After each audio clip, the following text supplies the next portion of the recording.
Hello, my name is Nick Bright, scholar of East Asian religions. And I'm Proven Paradox, a guy with a lot of questions. And you're listening to Bright on Buddhism, a podcast where we discuss East Asian Buddhism, answering listener-submitted questions from listeners just like you, and introducing concepts of Buddhism that you may or may not be familiar with in a casual, conversational setting. Enjoy. Here, why do followers of the Buddha involve themselves with matters of state and government? It seems like they could simply keep to themselves and not trouble with such mundane things. This is a good question. From the perspective of an outsider looking in, the Buddha has a particular kind of power over his followers.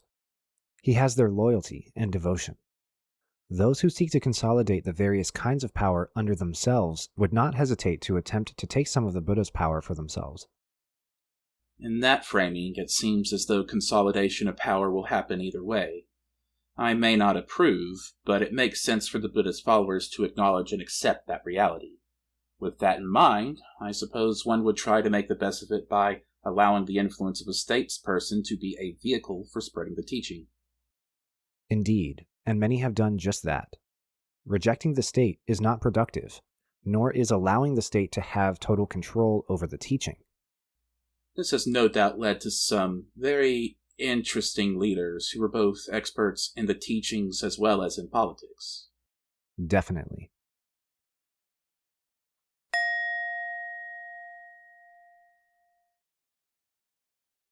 Hello and welcome to this week's episode of Bright on Buddhism. This week we will be discussing Saicho. Who was Saicho? What were some of his views, works, and accomplishments? What is his significance to East Asian Buddhism?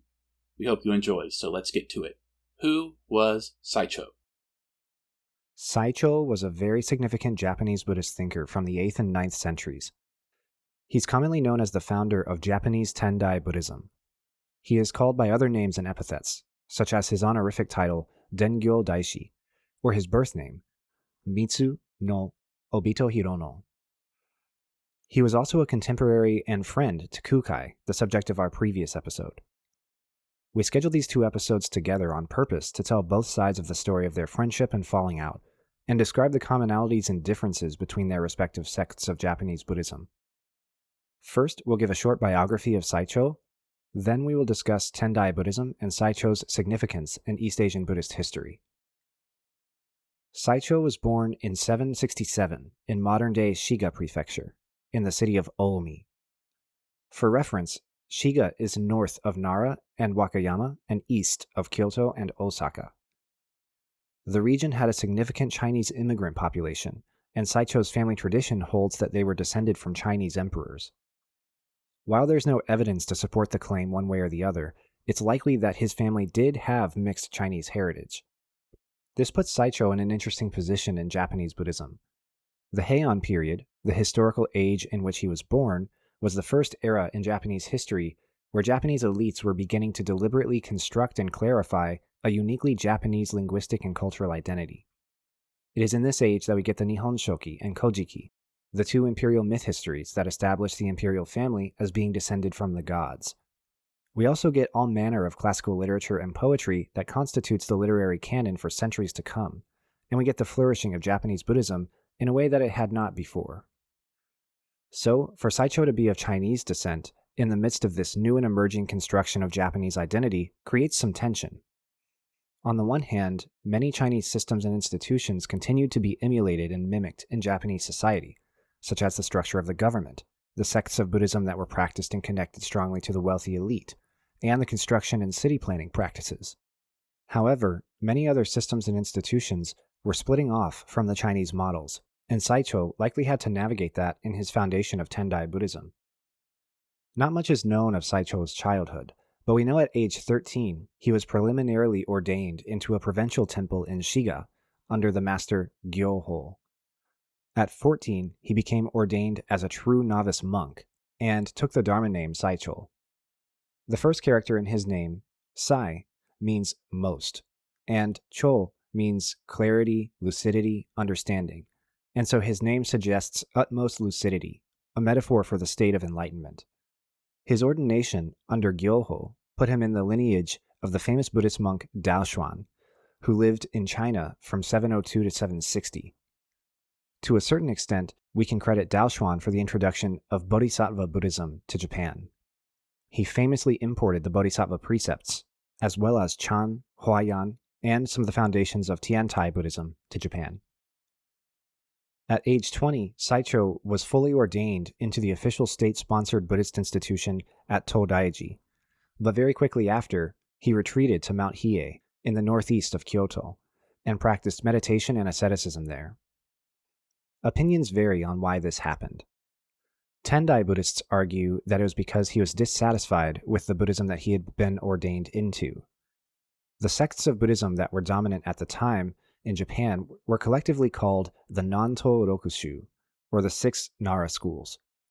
They were Sanron, which was Japanese Madhyamaka, Hosso, which was Japanese Yogacara, Jojitsu, which was Japanese Abhidharma Buddhism, Keigon, which was Japanese Huayan, Kusashu, which was Japanese Sarvastivada, and Risshu, which was Japanese Vinaya Buddhism. Note that these are not what we would think of as Mahayana schools of Buddhism. They are early Mahayana at best, but there is a distinct lack of Chan, Pure Land, or Esoteric Buddhism.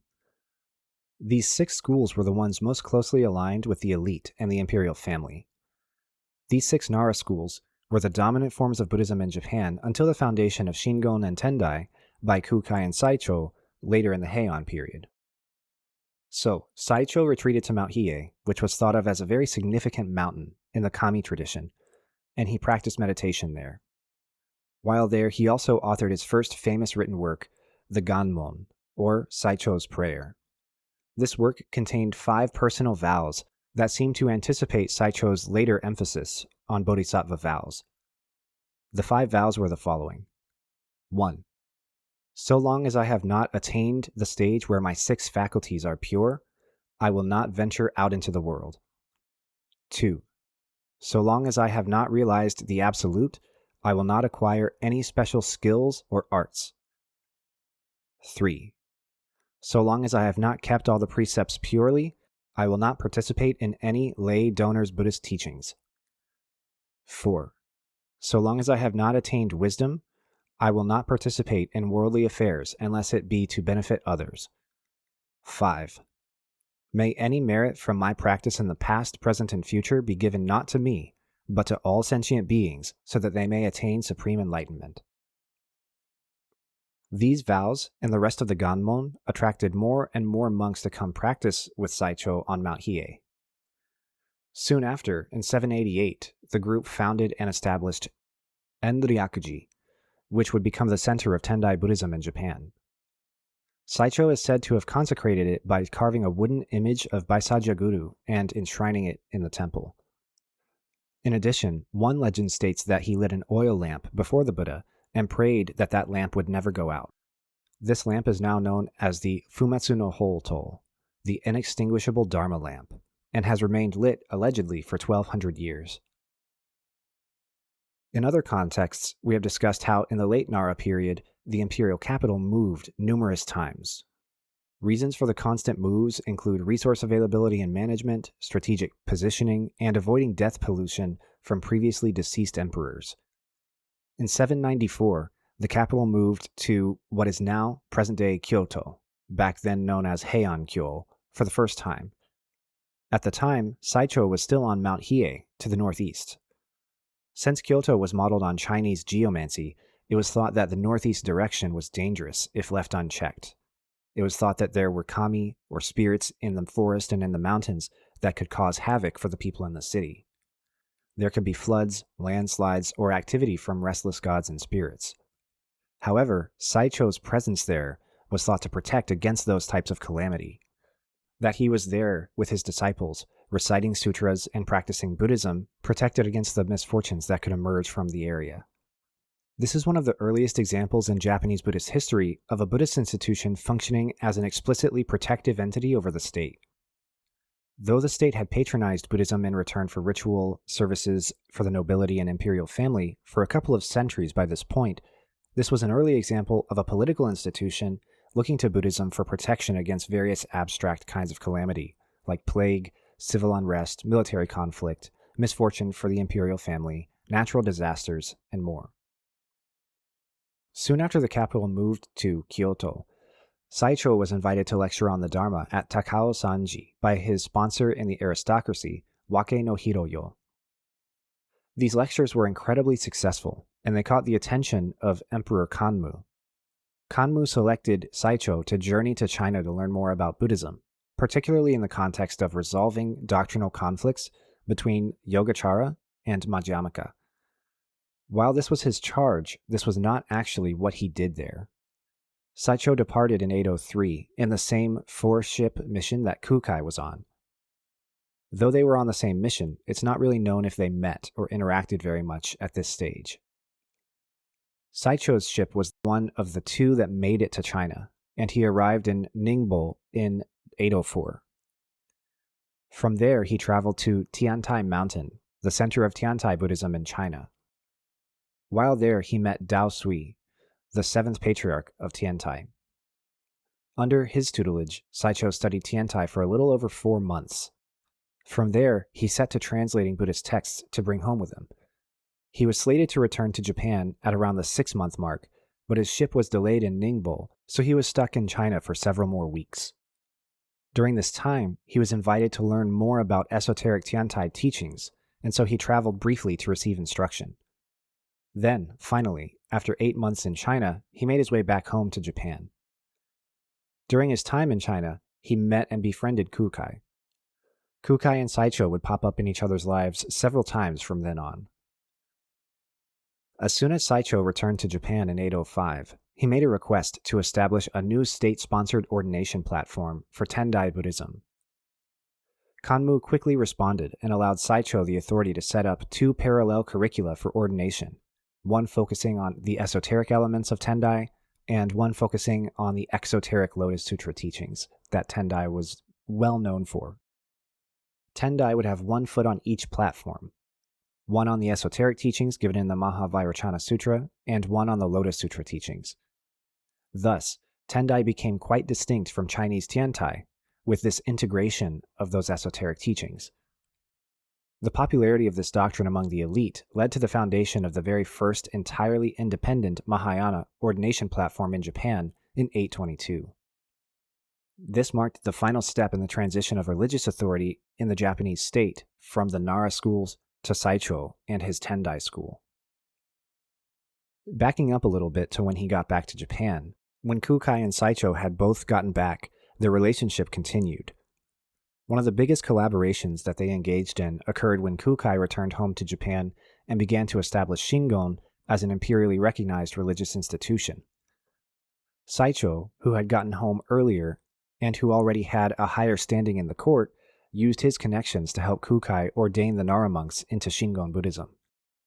In similar fashion, the 2 gave each other and their disciples instruction at various times, but they eventually had a falling out over some letters that they exchanged in the 810s and 820s. In 812, Saicho sent a disciple to Kukai to train him up in the esoteric teachings, and the disciple just didn't return, as Saicho had intended. Similarly, the further along in their respective doctrines that they got, the more they diverged in thought and practice. Kukai never emphasized the Lotus Sutra to the degree that Saicho wished, and Saicho had relied on Kukai heavily in his writing on the esoteric teachings. I imagine that their relationship became even more fraught when, as the popularity and status of Tendai grew in the court, Saicho offered to absorb Shingon into Tendai. While Saicho likely intended this to be an invitation to a seat at the table in aristocratic Japanese Buddhism, it came off as a hostile takeover from somebody that Kukai had helped prop up time and time again. So Kukai obviously rejected the offer, and the 2 became quite estranged after that. For the remainder of his life, until the year 822, Saicho spent his time growing Tendai as an independent institution from the Nara schools of Buddhism. He faced a great deal of opposition and resistance from the Nara establishment, who still held closely to the Venio rules as the format and mode for Buddhist ordination. Thus, much of Saicho's time was spent debating and politicking with the centers of power in the Nara schools and in the government. He died at age 56 in the year 822, and posthumously he was given the title of Dengyo Daishi, Great Transmitter of the Dharma. 7 days after that is when his ordination platform was approved and Tendai became the new state-sponsored Mahayana ordination platform in Japan. What were some of his views, works, and accomplishments? Having discussed the broad strokes of his biography, we can dive into his teachings and doctrines. The first and foremost that we'll mention is that for the entirety of his life after returning from China, he maintained the equal importance and truth of the esoteric and exoteric teachings. This is where he and Kukai eventually became estranged from each other. While Shingon maintains the singular significance of the esoteric, Tendai affords equal importance to the esoteric and the exoteric. Saicho, and by extension Tendai, argues that there is a perfect and coherent connection and relationship between the exoteric and esoteric teachings of the Buddha, and that through understanding that connection, one can attain Buddhahood.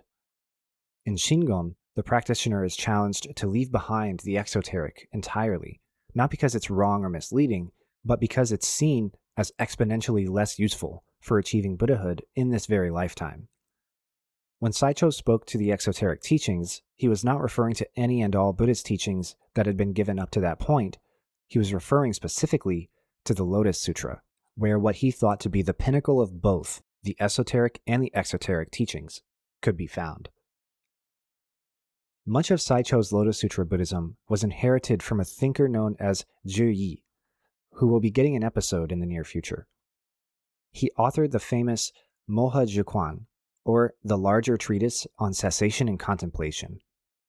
This text describes and establishes a meditation practice based on the Lotus Sutra, which marries samatha meditation and vipassana meditation.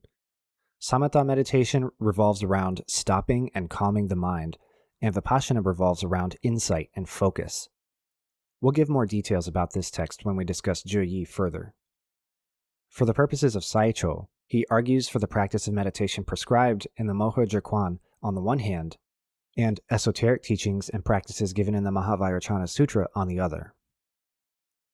Another central piece of Saicho's doctrine was the idea of universal Buddha nature. One interpretation that circulated at the time of the meaning of Ekayana, or the Buddha vehicle given in the Lotus Sutra, was the idea that every sentient being without exception had Buddha nature. Saicho took this stance and even took it one step further as he integrated the esoteric to argue that even non-sentient beings like mountains, rocks, and rivers have Buddha nature and preach the Dharma.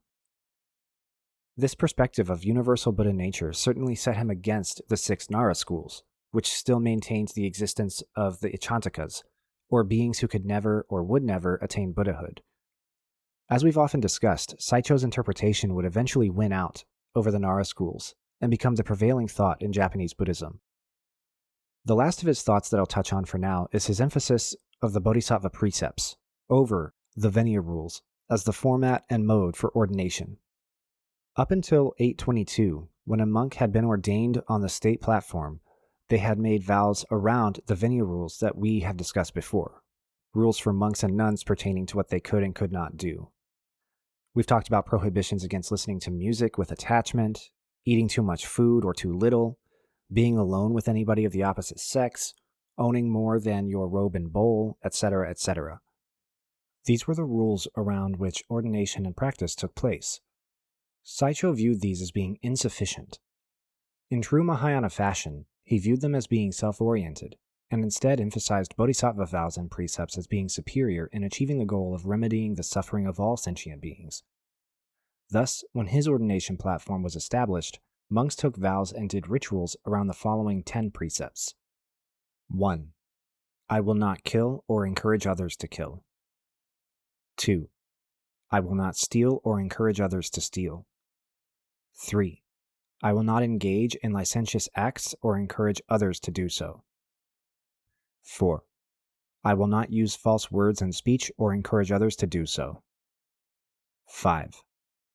I will not trade or sell alcoholic beverages or encourage others to do so. 6. I will not broadcast the misdeeds or faults of the Buddhist assembly, nor encourage others to do so. 7. I will not praise myself and speak ill of others or encourage others to do so. 8. I will not be stingy or encourage others to do so. 9. I will not harbor anger or encourage others to be angry. 10. I will not speak ill of the Buddha, the Dharma, or the Sangha, or encourage others to do so. Similarly, he instituted vows to save all sentient beings into the rituals, which had previously not been integrated in Japanese Buddhist ordination. Thus, we can say that in part, Saicho can be credited with Mahayanifying the ordination process and rituals. Vow 6. Don't broadcast misdeeds or faults of the assembly. That strikes me as deeply self-serving. That kind of vow makes accountability much harder. It absolutely is. There is no doctrinal or conceptual justification or hidden meaning. The spirit of the vow may have been to abstain from slandering or opposing Buddhism in the public light, but it comes off as toe the party line. Next, we can speak to some of his writings. He wrote the Kenkairon, or the Treatise on Clarifying the Precepts, where he explains the above precepts in the context of the Lotus and Esoteric teachings. He also wrote the Tract on the Defense of the Nation, or the Shugo Kokai Sho. This was a clarification of the role of Buddhism as a state-protective entity, and is cited and recited even to this day as Tendai Buddhism continues to have a uniquely state-oriented role and function in Japanese society. He also wrote the verses on the transmission of the Dharma in the Tendai Lotus School, or the Tendai Hokke Shu Denpo-ge. These are famous verses on the superiority and the universal reach of the Ekayana teaching of the Lotus Sutra. This is the most complete presentation of Saicho's thought regarding the Lotus Sutra component of Tendai Buddhism. It quotes from Zhiyi and others, and is foundational to Japanese Tendai doctrine. These works and more will get their own readings and discussions on the show in the future. What is his significance to East Asian Buddhism? Saicho maintains similar status in East Asian Buddhism as Kukai. He is venerated as a bodhisattva, as a great transmitter of the teachings, and as a reformer of Japanese Buddhism. We've spoken on his particular views and teachings, as well as his relationships with the imperial family and elite throughout his life, but I want to speak about the activities of his disciples. Through that, I think his long-term contribution to Buddhism will become far more clear. The first Zasu, or head of the Tendai order of Buddhism, was Saicho's principal disciple, Gishin. Gishin accompanied Saicho on his trip to China and assisted him in his translation works. Though Saicho could read Chinese quite well, he actually couldn't speak it, and it's thought that Gishin could, so he acted as an interpreter for Saicho.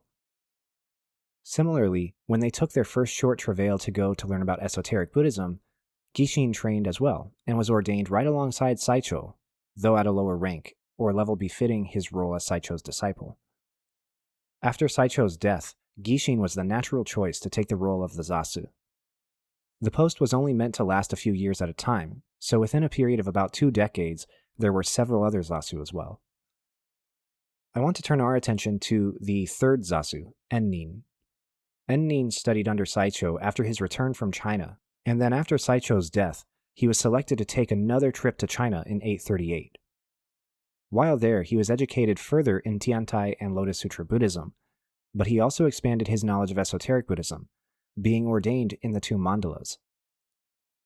What is very fascinating is that at this time in China, Pure Land Buddhism was just starting to appear in a lot of circles, and so while Ennin was there, he also received a number of different esoteric Pure Land practices.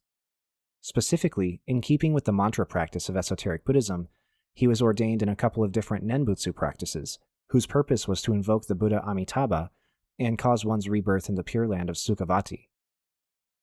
This would eventually go on to be the foundation for the activities of Honen and Shinran, the founders of the 2 sects of Pure Land Buddhism in Japan in the 12th and 13th centuries. Importantly, this practice was already connected to some esoteric practices given in the Mahavajracana Sutra, the Susiddhikara Sutra, and the Vajrasekhara Sutra. There is a description of practices very similar to the Nenbutsu whose purpose is to invoke Mahavajracana's Pure Land, known as Mitsugon in Japanese. This is strongly contextualized in esoteric mantra practice, and so opens the door for the development of many other Pure Land practices. Ennin also innovated several important early Pure Land practices, such as walking meditation and continuous Nenbutsu recitation. Another of Saicho's disciples was Enchin, the 5th Zasu of Tendai. Enshin's contributions were esoteric commentaries on the Lotus Sutra that are used in both Tendai and Shingon to this very day, as well as the first incorporation of the kami into Tendai Buddhism. In 887, he famously acknowledged that to uphold Confucian ritual propriety was to make sure that there were ordained monks and priests whose purpose was to venerate the kami on Mount Hiei. I bring up Enshin because it was under his tenure as Zasu that there arose a sectarian conflict in Tendai that led in some cases to outright violence. Ennin's disciples and supporters clashed strongly with Enshin's, though many believe this rivalry to be almost totally geographical in nature. Ennin was the head monk of Enryakuji at the peak of Mount Hiei, while Enshin was the head monk of Mii-dera at the foot of the mountain. So there can be no doubt that some organizational factionalism arose. Mii-dera monks thought their voices were not being heard or listened to for being at the bottom of the mountain, and Enryakuji monks thought that they were the main authority in Tendai, and so could do whatever they wanted. After Gishin, the first Zasu, died, his main disciple, Enshu, was elected as the third Zasu, but the other disciples objected and forcefully removed Enshu and his followers from Mount Hiei. The final point I'll mention about Saicho's significance in Buddhism is that all of the Kamakura reformers, particularly Honen, Shinran, Nichiren, Dogen, and Eisai, who founded Japanese Pure Land, Nichiren, and Zen Buddhism, were all initially ordained as Tendai monks before they broke off to found their respective sects of Buddhism. In that way, Saicho's Tendai Buddhism served as the foundation for all of these schools, and many of the doctrines of Tendai are carried over into them. We've talked about the connections that the work of Saicho and Ennin have with Pure Land, and we noted as well that Saicho's master's master Daoshuan was a famous transmitter of Chan into Japan, leading to the development of Zen. Nichiren, too, based his doctrines of Lotus Sutra supremacy strongly on the Tendai exegesis of the text. In that way, without Saicho, there will be no Zen, no Pure Land, and no Nichiren Buddhism in Japan. We hope you enjoyed this week's discussion of Saicho. Join us next week where we will be discussing neurodiversity in Buddhism. Special thanks to Tanner for asking, what is the Buddhist perspective on neurodiversity? How does neurodiversity factor into meditation? How is neurodiversity understood in Buddhism? We hope to see you there. Thank you for listening. Thanks for listening, and we'll see you next time.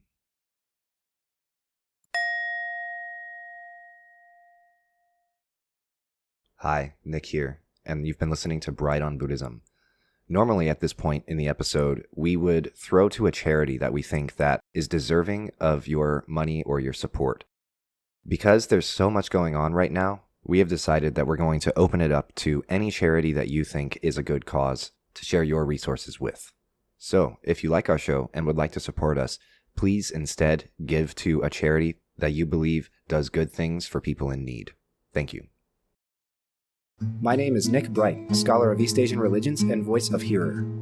And I'm Docs, editor, question asker, and voice of Hermit. And this has meant Bright on Buddhism. Thank you for listening. If you like our podcast, or if you have a question you'd like us to discuss, we'd love to hear from you.